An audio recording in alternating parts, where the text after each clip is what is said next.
আসসালামু আলাইকুম প্রিয় শিক্ষার্থীরা, আশা করি সবাই ভালো আছো। আজ আমরা সেশন সপ্তম সেশন থেকে আমরা আজ আলোচনা করব। ঠিক আছে, তো তোমরা এখনও যারা চ্যানেলটি সাবস্ক্রাইব করোনি জলদি সাবস্ক্রাইব করে ফেলো, আর যারা সাবস্ক্রাইব করেছো তাদেরকে অসংখ্য ধন্যবাদ। তো চলো আমরা আমাদের ক্লাসটি শুরু করে দেই। এই সেশনে তোমরা দলে বসে পরিকল্পনা অনুযায়ী ডিএনএ এর মডেল তৈরি করবে। মডেল হয়ে গেলে তোমাদের বানানো মডেল অন্য দলগুলোকে দেখাও। অন্যদের মডেল দেখে এবং দেখাও, তোমাদের মতামত দাও। এবার একটা অনুমানের খেলার আয়োজন করতে পারো। মানুষসহ বিভিন্ন জীবের নাম যা যা মাথায় আসে তা নোট করো। এবার এদের মধ্যে বিভিন্ন বৈশিষ্ট্যে মিল আছে কিনা তা খেয়াল করে দেখো। একই ধরনের বৈশিষ্ট্য কোন সব জীবের মধ্যে আছে, অর্থাৎ কোন কোন জীবের জিনের প্যাটার্নে মিল বেশি তা অনুমান করো এবং নিচের ছকে লিখে রাখো। তো দেখো, এখানে আমাদের একটি ছক পাচ্ছি। এই ছকটি আমাদের পূরণ করতে হবে। প্রথমে জীবের নাম, দেন বৈশিষ্ট্য সেই জীবটির, এবং একই বৈশিষ্ট্য অনুযায়ী জীবের তালিকাগুলো, আরও কতগুলো তালিকা আছে একই বৈশিষ্ট্য সেই জীবগুলো এখানে আমাদেরকে লিখতে হবে। ঠিক আছে, তো চলো আমরা এর উত্তরপত্রে চলে যাই। তো নবম শ্রেণীর আমাদের যে অনুশ্রেণীর বইয়ের উত্তরটি আমরা সেটাতে চলে এসেছি। দেখো, তো এখনও যারা সাবস্ক্রাইব করোনি জলদি সাবস্ক্রাইব করে নাও, যেন যখনই আমি ভিডিও আপলোড দিই তোমরা তা পেয়ে যাও।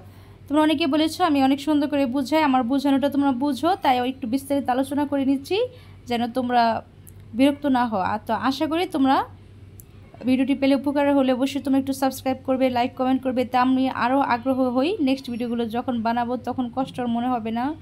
ঠিক আছে, যে কষ্ট করে তোমাদের জন্য ভিডিও বানাই, তোমরা যদি একটু আমাকে সাপোর্ট করো আমারও ভালো লাগবে, ঠিক না? তো দেখো, জীবের নাম: মানুষ, হরিণ, মহিষ, গরু, ছাগল, কুকুর, বিড়াল, গরিলা, শিম্পাঞ্জি, বানর, দোয়েল, কবুতর, শালিক, ময়না, টিয়া, ঘোড়া, জেব্রা, গাধা, দোয়েল, বাঘ, নেকড়ে। বৈশিষ্ট্য: চওড়া ও খাড়া কপাল, পালকযুক্ত ডানা ও উড়তে পারে, শিংযুক্ত, লম্বা লোমযুক্ত লেজ, গুচ্ছ লোমযুক্ত লম্বা লেজ, গোলাকার পিউপিল। এই যে বৈশিষ্ট্যগুলো আছে, এই বৈশিষ্ট্য অনুযায়ী এখন আমরা দেখব আমাদের এই বৈশিষ্ট্যের কোন কোন প্রাণী, আবার এই বৈশিষ্ট্যের কোন কোন প্রাণী, আবার এই বৈশিষ্ট্যের কোন কোন প্রাণী, এই বৈশিষ্ট্য প্রাণী সেই কলামে, ঠিক আছে, লেখা হবে। তো দেখো, একই বৈশিষ্ট্য অনুযায়ী জীবের তালিকা: মানুষ, গরিলা, শিম্পাঞ্জি, বানর, এদের চওড়া ও খাড়া কপাল, দেন পালকযুক্ত ডানা ও উঠতে পারে এরকম হচ্ছে পাখিগুলো। দেখো, দোয়েল, কবুতর, শালিক, ময়না, টিয়া। শিংযুক্ত কোনগুলো: হরিণ, মহিষ, গরু, ছাগল। দেন দেখো, লম্বা লোমযুক্ত লেজ কাদের: ঘোড়া, জেব্রা, গাধা। ঠিক আছে, এটি হচ্ছে লম্বা লেজযুক্ত। এখন আমরা দেখব গুচ্ছ লোমযুক্ত, লম্বা গুচ্ছ লোমযুক্ত লোম যে গুছাটা সেটা লেজের লাস্টে থাকে, লম্বা লেজ। ঠিক আছে, সেটা হচ্ছে গরু ও মহিষের। দেন দেখো, গোলাকার পিউপিল: কুকুর, বাঘ, বিড়াল, নেকড়ে। ঠিক আছে, তো এই ছিল এই বৈশিষ্ট্যের প্রাণীগুলো। তো আমি কিন্তু সেটি দিয়ে দিয়েছি তোমাদেরকে। তো দেখো, আমরা আমাদের এই চকটি কমপ্লিট করে ফেলেছি। এখন আমরা যাব এখানে। তো এখানে দেখো, এখানে কি আছে, নিচে সময়ের সাথে ঘোড়ার বৈশিষ্ট্য কিভাবে পরিবর্তিত হয়েছে তার একটা উদাহরণ দেয়া আছে। ঠিক আছে, তো দেখো এখানে কিন্তু দেয়া আছে ঘোড়াগুলো, তো তোমরা দেখতে পাচ্ছ।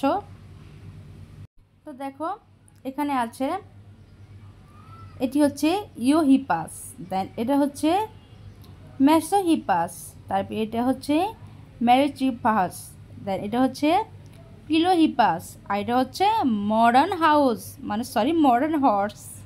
ঠিক আছে, মডার্ন হর্স। তো দেখো, আমি আসলে ঘোড়াগুলো দেখে আসলেই একদম খুব সুন্দর করে দেখো পর্যায়ক্রমে আবর্তিত হয়েছে সময়ের সাথে সাথে, এদের পরিবর্তন কিভাবে ঘটেছে দেখো।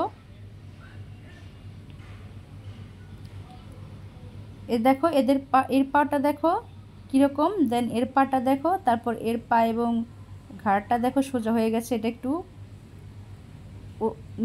পাগুলো একটু কেমন দেখো, দেন এই ঘোড়ার পাটা দেখো, আর এই যে এর পাগুলার শরীরটা দেখো, দেখেছো? তো দেখো, এখানে কি বলা হয়েছে, অনুমান করো তো আরও অনেক প্রজন্ম পরে ঘোড়ার আর কি পরিবর্তন ঘটতে পারে। তো চলো আমরা এর উত্তরপত্রে চলে যাই। তো দেখো, আমরা উত্তরপত্রে চলে এসেছি। ঘোড়াগুলো যেহেতু ভার বহন ও দ্রুত ভ্রমণ করতে পারে, তাই তারা আরও দ্রুত হওয়ার জন্য আরও পাতলা ও দীর্ঘ হতে পারে। দেখো, অনুমান করতে বলা হয়েছে, তাই আমরা অনুমান অনুযায়ী একটা লিখেছি।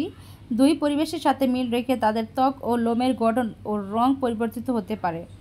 3 ঘোড়ার চোখ ও কান আরও সুগঠিত হতে পারে যেন আরও ভালো শুনতে ও দেখতে পারে। 4 দীর্ঘ দেহ পরিষ্কার ও পতঙ্গ তাড়ানোর জন্য লেজ ও গলা লম্বা হতে পারে। 5 লম্বা গাছের পাতা খাওয়ার জন্য এবং উঁচুতে লাফানোর উদ্দেশ্যে ঘোড়ার পা আরও লম্বা হতে পারে।